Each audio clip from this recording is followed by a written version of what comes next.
Un fournisseur d'Internet pas comme les autres, dont vous êtes le copropriétaire du réseau. Scani, Internet autrement. Pour le club philatélique du Sénonais, le timbre, c'est sacré. Les 11 et 12 mars dernier était organisée la fête du timbre au marché couvert de Sens. Retour sur les expositions présentes à cet événement avec Alain Guyadet, président du club. On a deux parties à l'exposition, si vous voulez. On a une partie compétitive, on organise un championnat de Lyon avec des présentations, des collections qui viennent de nos membres du club. On a sur Pierre Loti, sur Pasteur, on a sur le tennis de table, on a des cartes postales sur Pont-sur-Yonne, on a la peinture, on a la protection de l'homme et de ses biens, différents thèmes très variés.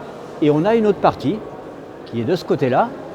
Là, je suis devant Villeneuve-la-Guyard, mais ce sont des dessins qui ont été faits par les élèves des écoles. Et on a réussi, en scannant les A3 qu'ils faisaient, à faire des timbres à partir de leurs dessins.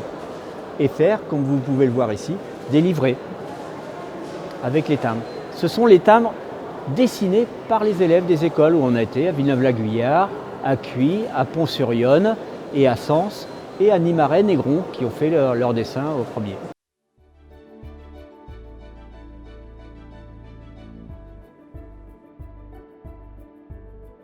Timbres historiques et créations originales des écoles du Sénonais, il y en avait pour tous les goûts.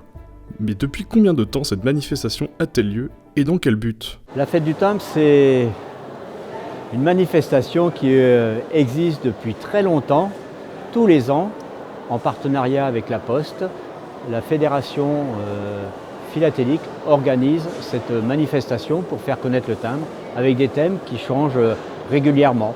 Cette année, c'est le vélo. C'est depuis 4 ans sur le thème du voyage. L'année dernière, c'était les TER. Et là, c'est le vélo. L'année prochaine, on changera encore de thème.